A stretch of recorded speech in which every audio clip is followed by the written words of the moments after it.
Jedno od čestih pitanja koja dobijemo jeste pitanje saznavanja počinitelja sihira. Naime, ljudi pitaju da li je dovoljan pokazatelj, dovoljan dokaz to što neko sanja osobu koja mu počinila sihir. Ili kada prilikom učenja ili slušanja ruke dobiju određene vizije gdje vide osobu koja im čini sihir ili na neki drugi način. Prije svega želimo naglasiti, dati savjet da proglašavanje nekoga sihirbazom jeste jako opasna stvar i za takvo nešto moramo imati jake dokaze. U protivnom, to prokletstvo proglašavanja nekoga sihirbazom, u slučaju da nije sihirbaz, vraća se na nas koji smo to izjavili. Drugo, kada su u pitanju snovi, moramo znati da imamo snova koji se tiču našeg svakodnevnog opterećenja životnim problemima, kao što imamo snova od Allaha dželešanu, kao što imamo snova od šejtana. Sanjanje osobe koja nam čini sihir apsolutno nije od Allaha dželešanu, to moramo znati, jer, zašto to kažemo?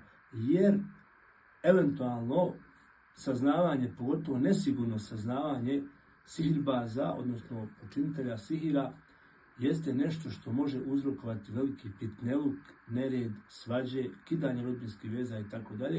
I takvi snovi apsolutno nisu od Allaha dželešanu, nego su od šejtana. Tako da ni pošto to ne smijemo uzeti kao dokaz da je ta i ta osoba nama počinila sihir.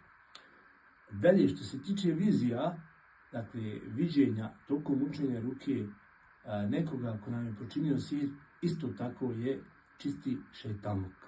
Jer šejtan prokleti želi, kako se to spominje u Kur'anu, da unese nered, fitneluk među ljude i onda osoba jednostavno prilikom učenja ruke može se desiti da vidi osobu koja mu čini sihir, što je čisti isto tako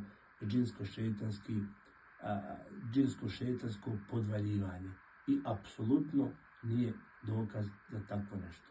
Dakle, da zaključimo, saznavanje počinitelja sihra je jako rizično, jako opasno i osoba koja ima problem sihirsko-džinski treba da joj bude najvažnije pitanje kako da riješi svoj problem uz Allahu dželešanu pomoć, a ne da saznaje komu je počinio sihir. Jer sve to navodno saznavanje jeste itekako klizav teren, rizičan teren gdje osoba može da pogriješi i da zapadne u veliki grijeh.